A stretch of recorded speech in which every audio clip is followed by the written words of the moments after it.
college football all day. It's a Football Friday right here on The Zone. Whether it's the Utes, Cougars, or Aggies, we've got you covered. This is a Football Friday edition of JJ and Alex on 97.5, the KSL Sports Zone.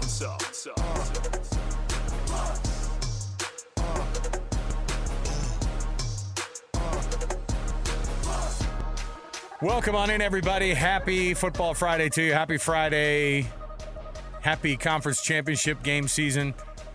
I was having a discussion downstairs with somebody, JJ, because I had to do a couple things with news radio today, and I was like, you forget when we're in our little bubble here, like what's mainstream versus what is kind of just the reality for us every day, which is just being way too into sports. Obviously, because we talk about it, but obviously also, I just assume other people are in the same. And I got this weird thing where it's like, so what are BYU's chances to go to the college football playoff? And I'm like, I don't know really the number. I couldn't tell you really a number. I think it's better odds of them winning this game than it was the game in Lubbock earlier in the season. No question. For sure. We'll get into that. And then it was like this. Yeah, so I guess the Utes had a crap year. And I was like, what? Wait, whoa. Who said that? I will not mention their names because they are an on-air personality. What? But they're also, yes. And I was like, but it wasn't to diss it. This is a Utah fan. And it was like, I go, well, hold on a minute. And she's like, well, yeah, it's not going to be they're going to go to what? Are they going to go to a decent bowl at all? And I was like, well, that's a loaded question. Are there decent bowls anymore besides the college football playoff? It's a new world and a new era. It is hard. Yeah. And I started to think about it, and I was like, how do we grade this? Because you're going to get an 11-win BYU team, unless it's 12 and they go to the college football playoff, but let's say an 11-win BYU team that goes through the Alamo Bowl again and plays like a decent USC team, I guess. Where half the players may or may not play? Or Utah going to the Vegas Bowl against, and everyone's like, I don't know. Illinois? A state that starts with the letter I, Iowa, Illinois, I don't know. And then it's like, and then people convince themselves, well, it wasn't a very good year. Well, Kyle's got to come back after that year, right? I was like, guys, they'll probably go 11-2. But see, this is where college football's gotten us. And I blame you, committee, who have gotten us all screwed up as to what we think is important in the world of college football anymore. Yeah. Or what is a quote-unquote good resume in college football. And I was telling Alex Napolis, our producer, this before the show. I said, you know what? I get it. I know why they want Notre Dame in over BYU. I know it. You do too. Yeah, I know. The thing is just say it. We're an NBC station. We Yes. know why they want Notre Dame. Then just say it. Then just say that your principles on the list are, hey, we're trying to put together the best matchups, but we're also trying to put together really good ratings on television. And just freaking say it. Because now I would at least go, man, you're not going to beat them on the ratings point of view. You know what I mean? So then you know that you have to win a conference championship to be able to go from anywhere. Or have a gold helmet. That's kind of cool. Got a gold helmet. I go to the playoff whenever I want. I can lose games. That Rudy movie was awesome. Just tell me what the real parameters are. Yeah. Don't fake it with us and don't go, well, we feel. Don't say that. Because you won't be able to feel a thing come Tuesday that makes any difference. Just tell us why you pick the teams that you do. All right? So, with that negative start to the show, I want to say what's up on a Football Friday.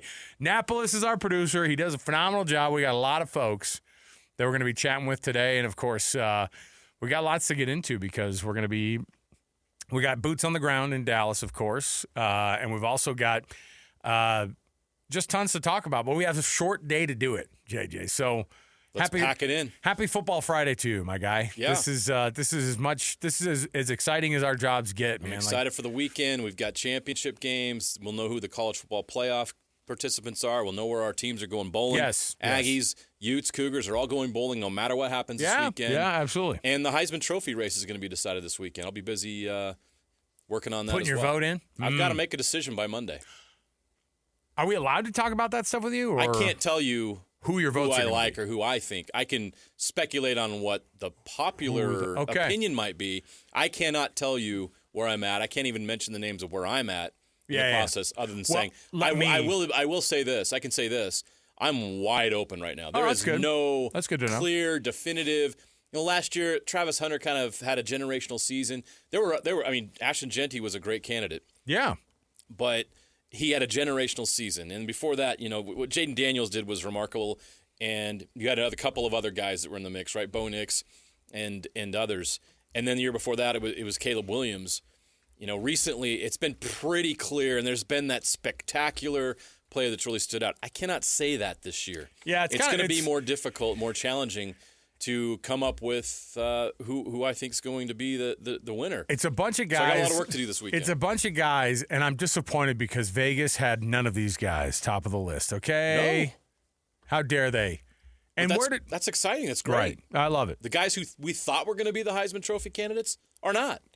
And on Saturday, you've got Ohio State versus Indiana with two quarterbacks that are vying to be finalists for the Heisman Trophy. That's pretty exciting. I think just as a nice nod for a great last 4 games of the season, you got to put Arch Manning at least in your top 3. Okay, he's just had a great year. Well, I mean, they beat Florida. Oh wait, no, they didn't. No, they didn't beat Florida, right? Since then he has been. They dominated Kentucky.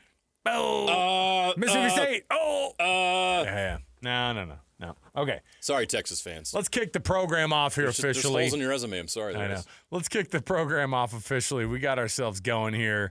We're getting excited about a Football Friday. We've got, like I said, boots on the ground in Dallas for the college football play, or for a trip to the college football playoff with a win. And that is, of course, where we've got a couple of our colleagues down there. Let's kick the program off, as we always do with the cut. And let's get to Sam Farnsworth, one of our buddies, of course, who's going to be down there in Texas. Right now, he's there. So let's get it going right now. It's time for the biggest story of the day. This is what made the cut with JJ and Alex on 97.5, the KSL Sports Zone. Trajan Wealth brings you this portion of the program.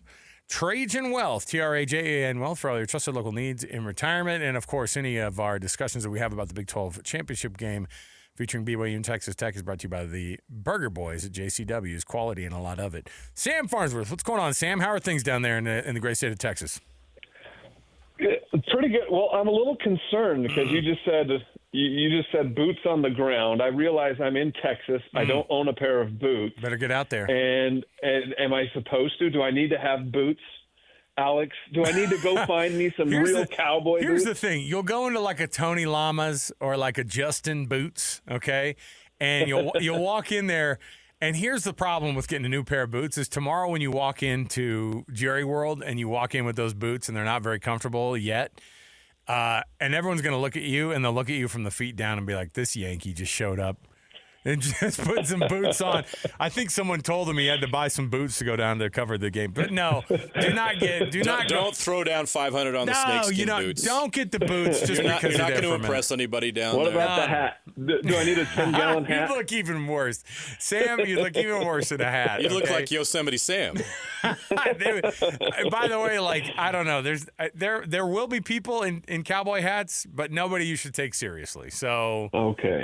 Yeah. I don't even I'm trying to think who would have a cowboy hat on, and it's no one you need to mess with, okay? So, Sam, we're trying to figure out this game. We're trying to figure out this BYU team right now with Texas Tech and BYU 2.0. Obviously, there's a lot to be made about the fact they're not playing in Lubbock. But what's the biggest thing about this team now? What has BYU done to change where they're at right now as a team versus when they took them on back in October and got their butts handed to them down there in Lubbock? Well, I think, they're going to be healthier this time. I think that's a big difference maker, clearly. They played, I can rehash that game. Obviously, you guys probably have a ton, but they played Texas Tech better than any opponent has all season. Even if the experts out there want to say it was such a one-sided game when, I get it. BYU lost the turnover battle there, but their defense was solid. And so, the on-field product from that game till now, I think what we've seen from this team is a lot of the ability to put games away, to come from behind. They even trailed early against UCF, ended up winning by 20, right? Things like that, just going through more in-game experience and winning more games. But I think the thing that the biggest difference maker coming into this weekend, the thing that gives me, I guess, more optimism about BYU than anything else that's happened this season was, to me, this past week, with all of the drama and emotion and everything that this team went through with the Kalani Sitake saga, it almost felt like they're 12-1 on the season now. It almost felt like they got the biggest win of the year with getting Sitake to stay in Provo, right? And I just feel like that in and of itself has generated a momentum of its own inside of this team. We all heard what Tanner Wall and Chase Roberts said at that press conference, and how much they loved Coach Sitake, how much they needed to have him come back, even though they're not coming back to the team next year. For me, it just felt like, wow, this team has a different energy and drive and fire, and I think we're going to see a different fight and fire from these players on the football field tomorrow than we've seen all year. Does that mean they're going to win? I don't know. We'll see. But I feel like they're going to play maybe the most complete that they've played all year. It just feels that way with the momentum that they built just rallying with Coach Sitake. I think that'll give them a boost, everything that happened this week. And I think the most important thing with BYU right now, Sam, is they are healthy. I'm glad you brought that up because they were not themselves in that prior game. And I think we're going to see a much different BYU team, a healthier team, especially with some star players, L.J. Martin and Jack Kelly. But one problem that BYU's had this year, one Achilles heel, has been slow starts. You cannot afford to have a slow start against Texas Tech. And honestly, they had one in the last game and could not overcome that. They've been able to overcome the other slow starts, but not against Texas Tech. Can you put a finger on that? What's up with BYU's slow starts this year? Falling behind 14-0 in games, having to come from behind in games. What has been the reason or the common link there that you've seen as you've watched these games, cut up highlights, and analyzed everything with BYU? And I still even have a hard time putting an exact finger on it. Like last week's game against UCF, it felt like they just came out because they had locked up the spot in the Big 12 title game the night before with Arizona State's loss. It felt like they just kind of came out like kind of waltzing in, well, we're going to win this game anyway. We're already going to the Big 12. And then they needed a wake-up call, right? They needed a wake-up call, and they stepped on the gas. But like you said, against this Texas Tech team, there's no way. There's no way you can come from behind, being down, especially a two-score game. It's going to be close to impossible to erase that kind of a deficit against a team that has such a great defense. Like, look at the Big 12 awards that were handed out this past week. You don't even need those awards to know how good the defense is. But like pretty much Texas Tech's entire defensive line makes up the whole, all Big 12 defensive line. And then you have the Heisman Trophy candidate Jacob Rodriguez still, right? One of the best defensive players in the entire country in the middle there as well. And it's like, if you're going to get behind, you can't get behind to a defense that's that good because I just don't see how any offense can light that kind of a comeback of spark against a defense like that. So they're going to have to, play drive for drive, match drive for drive, match score for score, match defensive stop for defensive stop to hang in this game. And I feel like BYU's got the team to be able to do that. But you're right. They cannot come out flat and fall behind early. Sam, one thing that has been obvious with this team, too, is, obviously there's been a lot of there's been some weeks between the time they lost that game. But the big news this week, of course, with Kalani and the whole just the sigh of relief that the team must have had. I think fans were, having that sigh of relief. Kalani was, the program was. And to be able to sign up long-term for that type of success, how much of that motivation now – was able to we saw the video where he sat in front of the team and said, hey, I'm not going anywhere, guys. And everybody went berserk and everybody was excited about it. How much does even that type of news from the week get the team fired up for a game like this, or would it have been more of a distraction than it would have been a motivator? You can tell which coaches all across the country in almost every sport, even in pro sports sometimes, but especially in college sports, you can tell which coaches have their players, right? You can tell which coaches are player coaches.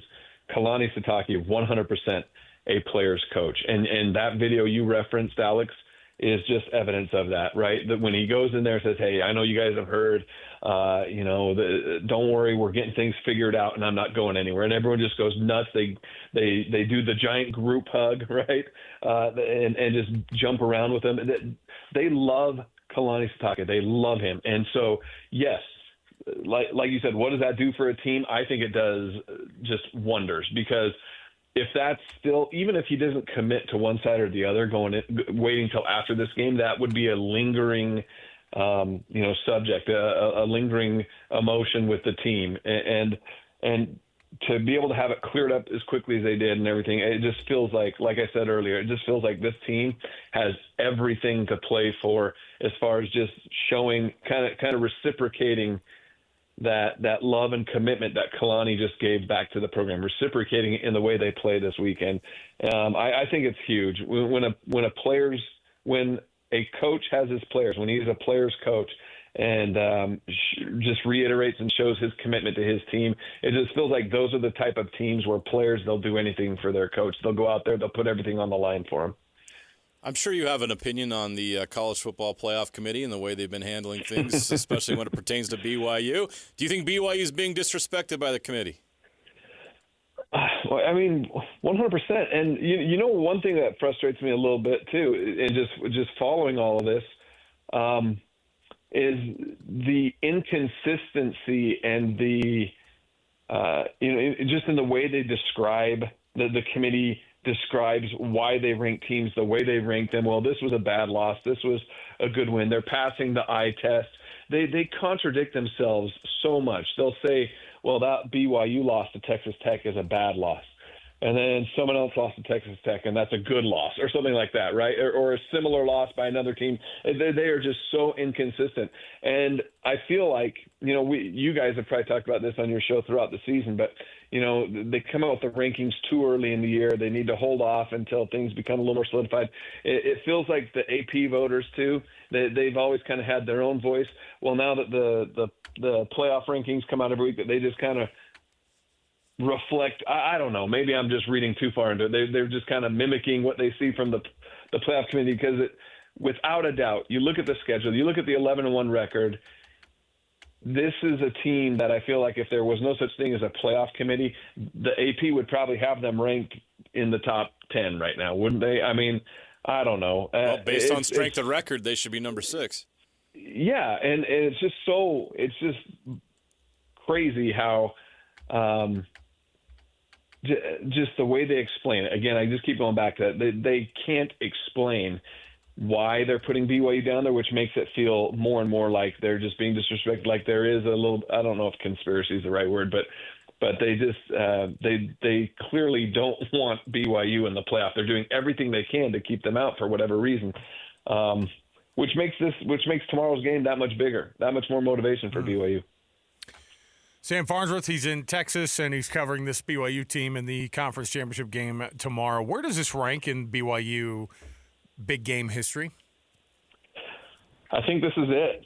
I honestly do. I think this is the game. I think this is the biggest game of all time in BYU football history, and it's just because of where we're at in this current state of college football and what is on the line for this game. You can go back to that Holiday Bowl in 1984 against Michigan. They beat an 8-win Michigan team. I believe they had 8 wins, right? Like an 8-4 Michigan team, something like that. 7-5. I think they're actually 7-5. Were they 7-5? They were like a 500 Michigan team, which has always been it's always been the knock on BYU. They didn't beat a And obviously going into the game, there was a lot riding on it because they were already number one in the rankings. They already knew that if we win this, we're going to stay number one. We're winning a national title. So there was a lot riding on it, but the opponent didn't quite match what was on the line, right? And heck, it was still a great game. Heck of a game. We're going back 30 years, though. And the next closest game, I would say, to that, you could talk about the 96 Cotton Bowl. But those are games, again, that I think feel bigger because we already knew the outcome, right? But coming into this game, this is the first time since BYU won their national title that there's actually a clear path to potentially winning a national title again. But it goes through this game. And they had to earn their spot to get to this game. Now that they're in this game, they can win a conference championship for the first time since the late 90s, right?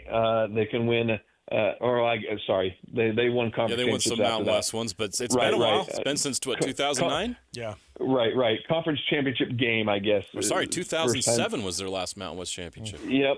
And so there's just they can win a conference championship, but not only on top of that, you get into a college football playoff, which is just something that a lot of people have been fighting to see for so long. And now that they've got this 12-team playoff. It's still an exclusive club, as we just talked about, that they're trying to keep BYU out of, but they've got a shot to get there with no argument whatsoever. You beat Texas Tech and you're in. So, yes, I say this is the biggest game in BYU football history. Okay, Sam, give me a case of BYU making things different this time around. What has to happen for BYU to figure out and beat this juggernaut Texas Tech team in Arlington at Jerry's World?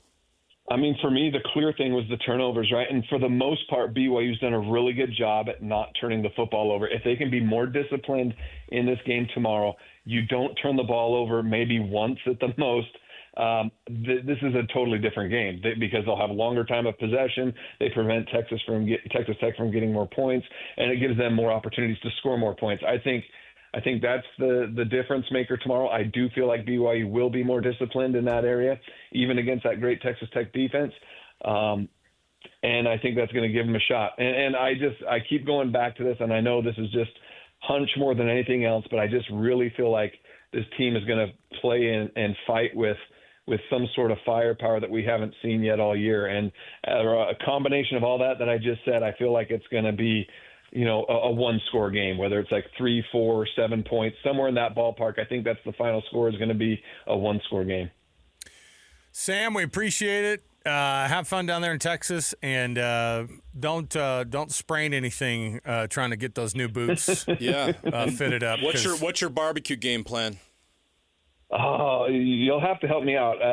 Hurtados? Yeah, you gonna do Hurtados?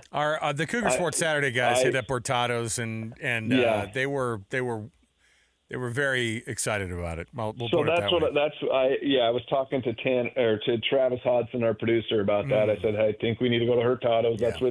That's what JJ recommends, and JJ has a very strong track record, so I think we need to stick with that. And then I think there's a place down there, What a Burger? It's classy. Well, that's a given. It's classy. It's get the patty melt at Whataburger. I will say. We grabbed Torchy's on the way in. Have you guys been to Torchy's? Yeah. Yes. I've never been, so it's fine. But it was good. Yeah, it's fine. Yeah. The thing about Whataburger is it's just a nostalgia thing. It has nothing to do with whether or not you want to have a good It's meal. the in and out of the Southwest. Yeah, and and so when I was a kid, it was like you could get.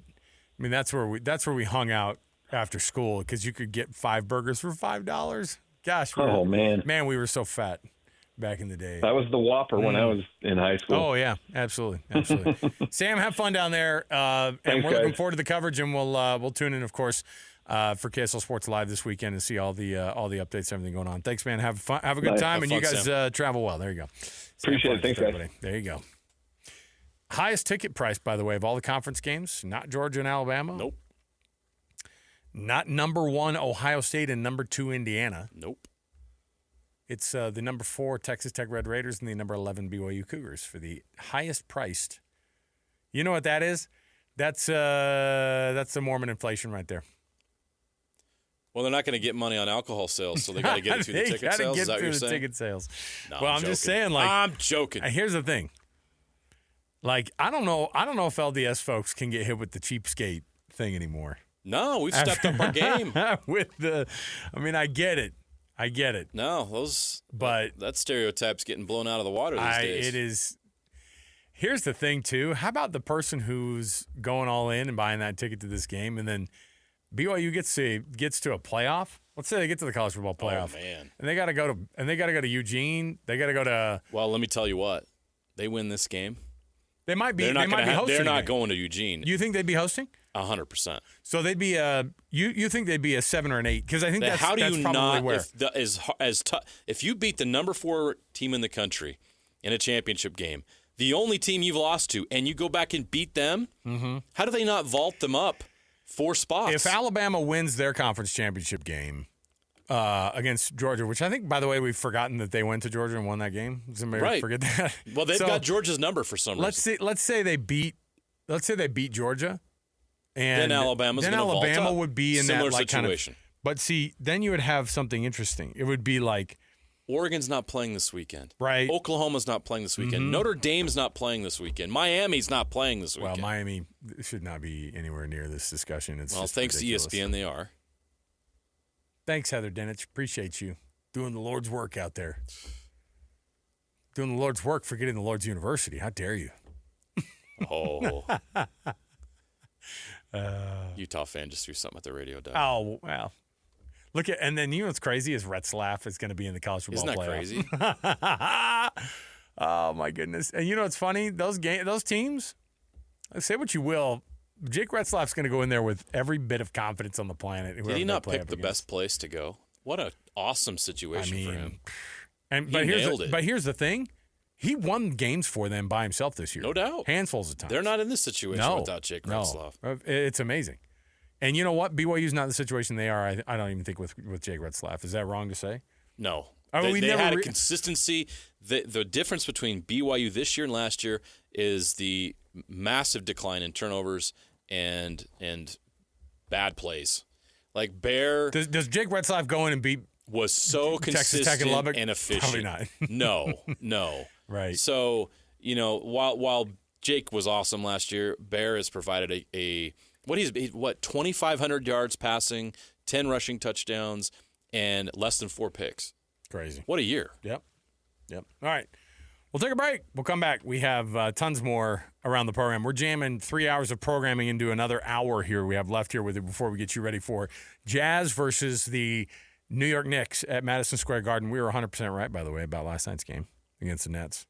I was like, you're going to see Keontae go off. You're going to see Lowry go off. And that Nets team, not anywhere near the talent level, I think, of that Jazz team. So they got the win last night, and we'll see what they can do tonight at Madison Square Garden on a back-to-back. We'll come back. We got more to go. Joining us from Texas, and part of our Football Friday coverage is going to be Kyle Ireland, Cougar Sports Saturday on KSL News Radio with Mitch Harper. He's down there in Arlington as well. Stay with us, 97.5 the KSL Sports Zone.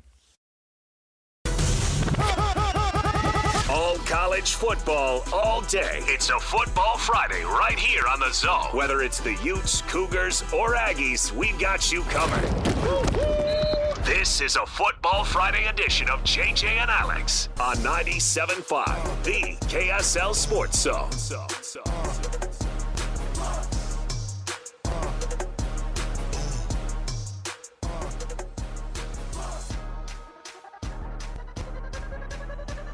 All right, everybody, welcome on in. JJ and Alex in 97.5 the KSL Sports Zone. Alex Kirry, Jeremiah Jensen, our producer is Alex Napolis, of course. You can hear myself, Alex Napolis, and Christian Esparza on the early edition tomorrow. What time you guys have to get up? Get up. Napolis, how long does it take you to get from here? So he's got to wake up at like 7:41, roll out the door at 42. He'll be here at 59 and 30-ish, right? No. Look. Oh, you guys will be up at 4 a.m. preparing for this game. I know you guys. What we're going to do is we're going to roll in here, and we're going to give it all we got right up until 10 a.m. because then we got football to watch, my guys. Come on. Absolutely. All day long. So your college football Saturday is going to start off earlier tomorrow. 8 a.m. is the wake-up call there for you. And that's perfect, too, because you don't want to – I'll tell you what you don't want to do on a 10 a.m. conference championship. You don't want to wake up at 9:56 and go, I just should watch some football. You need – No. You need to get your brain ready by listening to us.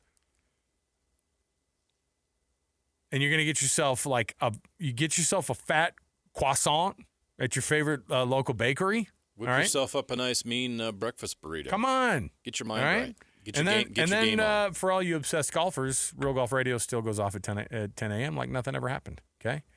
Get all the football lovers, 8 a.m. to 10 a.m., football game starts.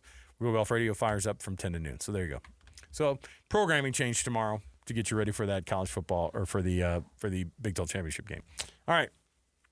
Joining us on the program right now as we get you ready for the rest of your week here. And I also still want to mention also, it is, of course, that time of week to remind you, you have your Hercules Hero of the Week award that every week, if you jump into that thing and you dump in a nomination, we read those winners off every Thursday. And this week's winner was Andy Toulson, man. That was awesome. Enjoy the beehive meals, Andy. Yeah, it's great. And again, a guy who's like, no. He'll probably donate to somebody else. Come on. Too good a heart. But if you want to nominate somebody for being an awesome youth sports volunteer in your area, just go to KSLSports.com/contest, and then you nominate that person. We read the winners off every week right here on the program. And then it's all brought to you by the good folks at Hercules First Federal Credit Union and Beehive Meals, and they get a prize from both. Let's jump in here. Kyle Ireland, of course, he and Mitch Harper host Cougar Sports Saturday together every Saturday on KSL News Radio. And tomorrow, of course, they're covering this game top to bottom. I think there's a little special Friday programming on KSL News Radio for you guys because the game is so early. So, Kyle, welcome to the program, man, and welcome to Texas as well. How are you? Hey, thanks, JJ and Alex. Appreciate you guys having me on. I'm doing well. We're just down here in Texas right now, and it's one of those days where I'm feeling like I'm moving a little slow. Had a lot of brisket, had some barbecue the last couple of days. So I know you guys are all about that food life as well. So it's been good slow. living here. I love the idea, like you're walking slow through the streets because you're like. Kyle's got the meat sweats, is what you're saying. Meat sweats during the winter. It's fine. Look, it's all good. Yeah, it's much better to eat barbecue here in December than it is in July. I'll say that. No, much. I agree. I've done both. I know. I agree. There's something to be said about that. So, Kyle, let's talk about this football game. There's so many things that are not a part of the actual game itself that surround this whole matchup with Texas Tech and BYU and where this game sits historically. And I love all those things. I love all the aspects. I want to talk about the actual game itself. From a game plan perspective, from X's and O's standpoint, what's the biggest concern that BYU should have about this Texas Tech team in round 2? I think it's the same exact concern that they had the first time these two teams matched up, and it's that front seven of the Texas Tech defense. They're outstanding. If they're not the best in the country, they're one of the top teams in the country on the defensive line, and that linebacker group led by Jacob Rodriguez, who is a Heisman finalist in my opinion. And I just think that BYU, the way that they ended up planning out from an offensive standpoint in that game, going max protect, just focusing on really just trying to limit the hits and the impact of the Texas Tech defense on Bear Bachmeier. They just have to have a better game plan this time around. And I know Aaron Roderick, after that game, he said that, there are things that he wished he would have done differently. And obviously that's the case with the result that they had in Lubbock with the 29-7 loss. But they've got to air it out a little bit more. They've got to be able to utilize their run game a little bit more. And hopefully that's going to be the case for BYU with a healthy LJ Martin. And you've also got Sione Moa coming back. But it's really just limiting the impact of that front seven, in my opinion. How much was health a factor in that first game, do you think? I think it was massive. I mean, just L.J. Martin, I think that his injury alone and the lack of depth behind him going into that game. I mean, you think back to Sione Moa's injury as their backup. He hasn't played since the ECU game the first month of the season, and then LJ had only had a week off with that bye week before the Texas Tech game after he was injured against Iowa State. And we've seen over the last 3 games for BYU how much better he's been. He had a career-high performance 2 weeks ago against Cincinnati and then had a nice game against UCF as well in the regular season finale. So I think as much success as BYU has had this season, you have to credit it to LJ Martin. And, obviously he ends up becoming the offensive player of the year for a reason in the Big 12 conference because he has had such an outstanding – BYU wants to win this game tomorrow. If they want to have – their college football playoff hopes alive, it's got to be based off of, LJ Martin carrying that load and that weight. I would imagine that there are lots of BYU fans making the trip, despite the fact that their pocketbooks might take a massive hit for it.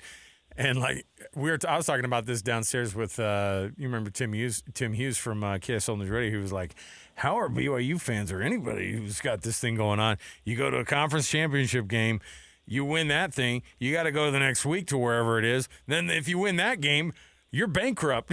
I was like, that's kind of what we got into. But BYU fans are coming out in force. Texas Tech fans are coming out in force. This is likely going to be the most attended Big 12 championship game in its history, on top of it being the most expensive ticket in town. How's the BYU fan traveling down to Arlington?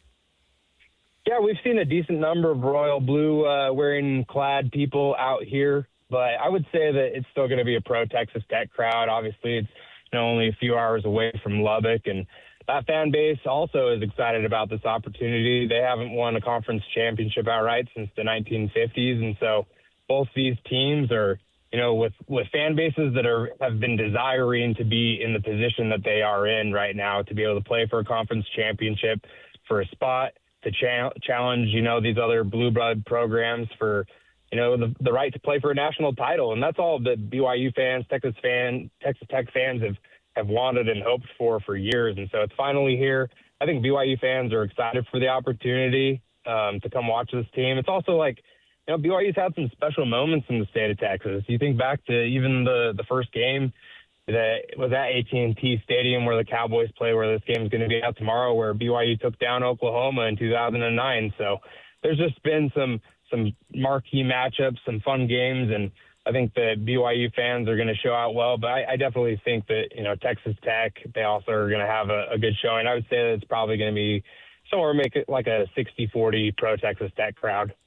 It's no secret how Texas Tech got here. They bought it. I mean, let's be honest.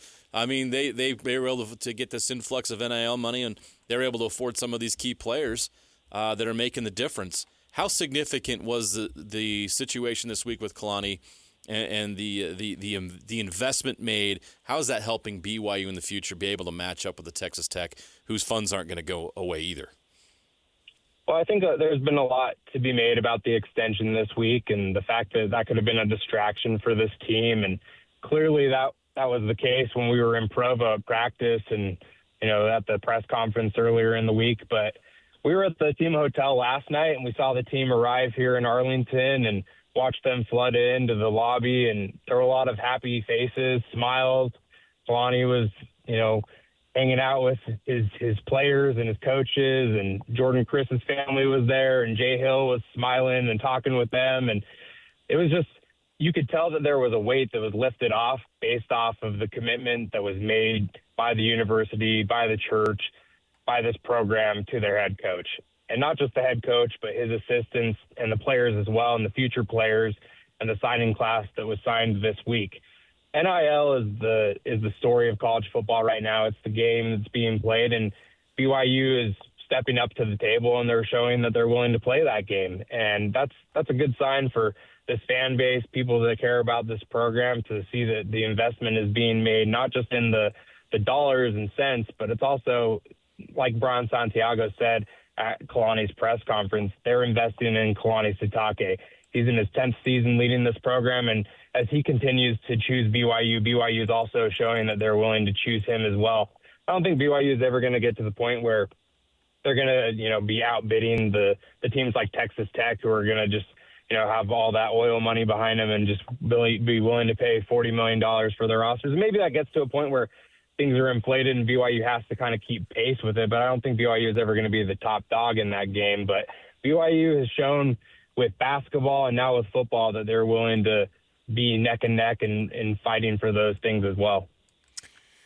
Kyle Ireland, he's covering this game down in Texas, of course. He and Mitch Harper, you can hear them. What time's that fire up for you guys on News Radio today, this special you guys have going on?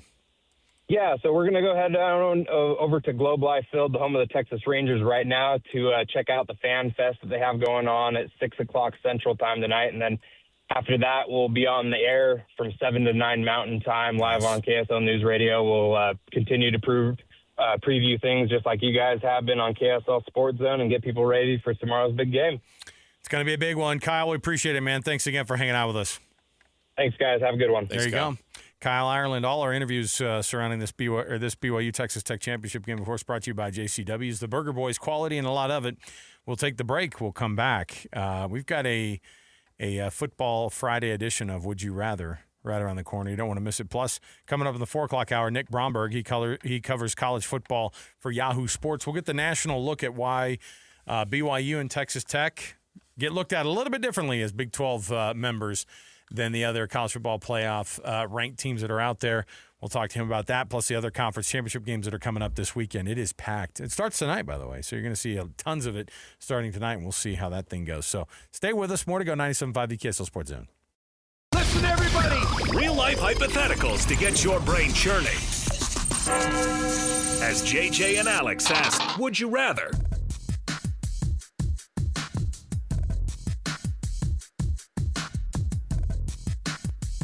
Oh, I thought you meant like, I got some huge tickets to give away. Like, this is a mammoth ticket. Kind of like the giant checks we give away on Game Night Live. Is that what you're talking about? Like big giant mammoth ticket. Mammoth tickets we're giving away. No, we're giving away mammoth tickets. That's what we're doing. On a Football Friday, we're getting you ready for it. By the way, how about the Florida Panthers in dead last place in the East? Just where you had them, right? I know. In the Atlantic Division, at least. When things settle with college football and stuff, we need to dig into that. I know. We don't have time today to talk about the Florida Panthers. Where's the Windhorse meme? What's going on in Florida? Yeah. What's going on in South Florida? But I've got tickets for you right now for the Mammoth versus the Panthers who are coming to town. And we're just hoping to add to that, to the sadness going on in South Florida. Let's see if the Mammoth can get the W over the Florida Panthers next Wednesday at Delta Center. Give us a call right now, 801-575-ZONE. That's 801-575-ZONE, 801-575-9663. Get a pair of tickets to see the Utah Mammoth and the Florida Panthers next week at Delta Center. All right, JG, here's what I got in front of me. Ready for this? Yeah. What's interesting about college football is they are giving – you asked the question before we went to break. You're like, how can the College Football Playoff Committee, full of a bunch of people who don't do this full time – They're coming in and going, all right, tell me what I need to know, right, from their full-time gigs doing other things because this is a quote-unquote voluntary position. Here are the conference championship games that are going on right now this weekend, okay? So tonight you've got Kennesaw State, Jackson State. Great. Good for you guys. Let's move past What conference is that? I think that's the old Conference USA, isn't it?